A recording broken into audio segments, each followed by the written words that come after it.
So boron is a nonpolar molecule that has one intermolecular force, London dispersion forces. And the reason for this is that the bonds are delocalized, which means electrons can flow to different parts of the molecule more freely than it looks in this Lewis structure.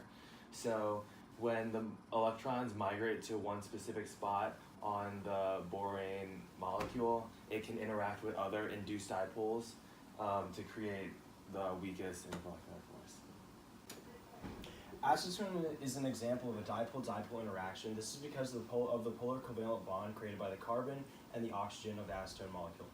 This occurs because of the electronegativity difference being greater than 0.5, and the value is 0.9.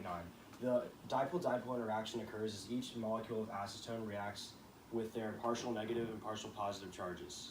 This is stronger than a pi stacking and London dispersion forces, although this molecule also has London dispersion forces, as all molecules have London dispersion.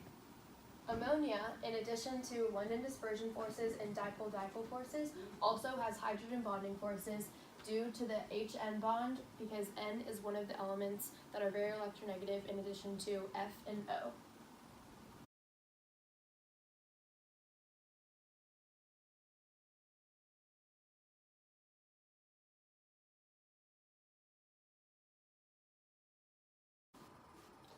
Pi-pi stacking occurs when a molecule has double bonds. These pi bonds are orbitals adjacent to the bond axis, which can form induced dipoles with other pi systems. Ion-ion forces and ion-dipole forces are the two strongest IMFs, with ion-ion being the first and ion-dipole being the second strongest.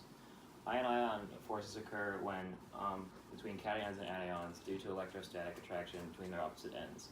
They don't, however, there's no electron sharing between the atoms in them.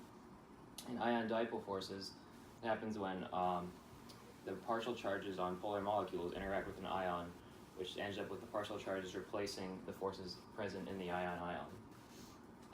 In this example, ammonia would have the strongest intermolecular force because of hydrogen bonding.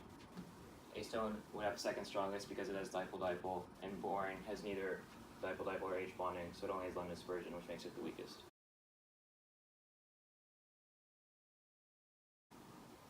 IMFs are important as they allow for differences in physical properties between molecules. These IMFs allow molecules to form bonds with each other and create different complex elements. Without IMFs, nothing more than a molecule can exist, as molecules would not be able to form bonds with one another.